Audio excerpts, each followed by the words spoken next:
Bonjour, on commence la théorie pour grade 4. Donc, on commence avec les time signatures. Dans les grades précédents, on a étudié les simple time. 2, 4, 3, 4, 4, 4, et ainsi de suite. 2, 2, 3, 2, 4, 2.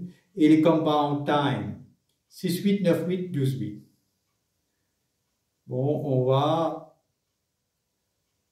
maintenant ajouter simple time.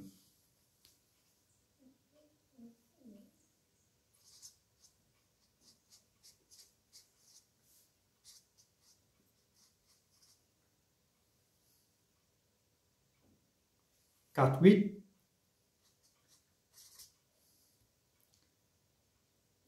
Bon, on peut, il y a aussi 2, 8. Et on a les compound time. Compound time.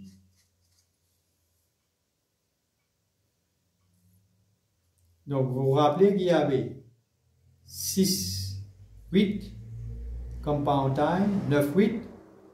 Bon, on va ajouter 6, 4, c'est la même chose, seulement la base est différente. 6, 4 qui means 6 crochet per bar. On aura 9, 4 et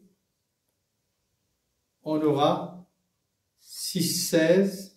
Même affaire, seulement c'est 16 nœuds, 9, 16 et 12, 16. 4, 8, on n'a pas de problème parce que c'est la même affaire que 2, 4.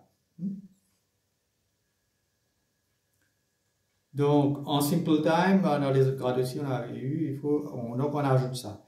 Et pour le 6, 16, 9, 16, 12, 16, vous vous rappelez, c'était un double time, triple, quadruple. Donc, la base reste, c'est la base qui change. Au lieu de 6, 8, donc on aura 6, 4 ou 6, 16. Là, on avait 6, 8. 6, 8, là, on avait 9, 8, 12, 8.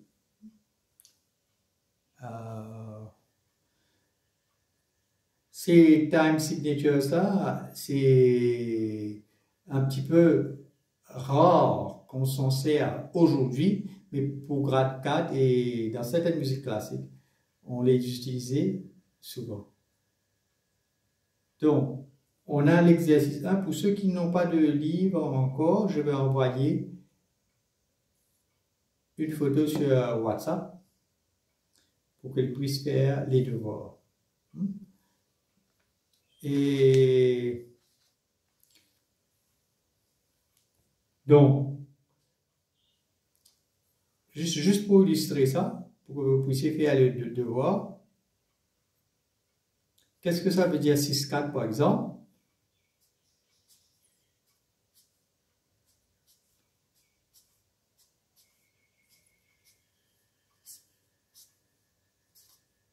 Donc voilà. 6, voilà. 6, 6, 6, 6, 6, 16 notes to the bar, 6 quarter notes. Et donc, lorsque on va faire donc les questions, je vais vous montrer ici. Donc, dans question 1,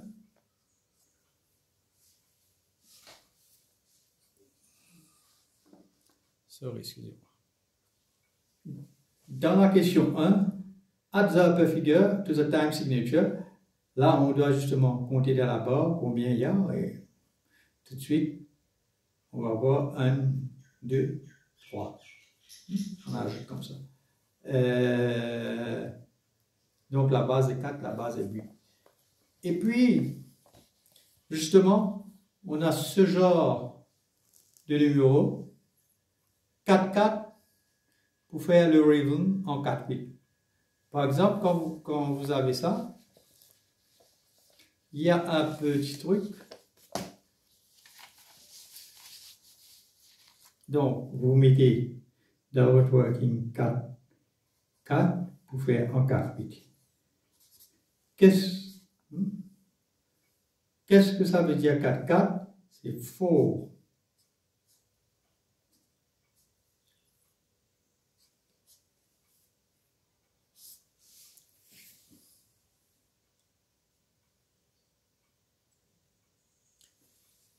Donc, 4 crochets.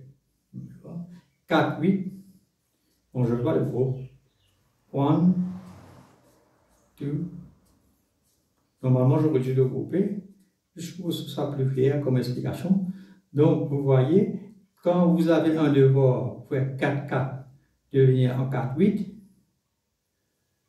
donc, tous les crochets vont devenir quiver.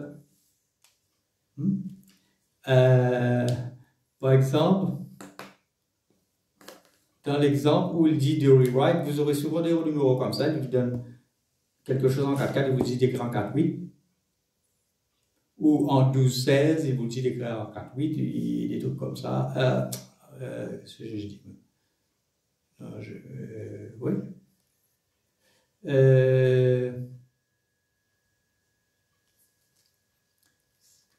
En 6, 4, il peut vous dire d'écrire en 6, 8. Hein, on a des numéros comme ça. Je vais un petit coup. Oui, voilà. Donc, par exemple, dans le numéro, là, on avait à écrire. Ouais. Donc, on a venu, tout crochet devient quiver. Donc, la relation est half de ça. Donc, ça, le minimum devient half. Ici, ça devient la moitié. Ici, ça devient le double. Donc, avec le grouping, vous voyez, donc là-bas et là. Hein?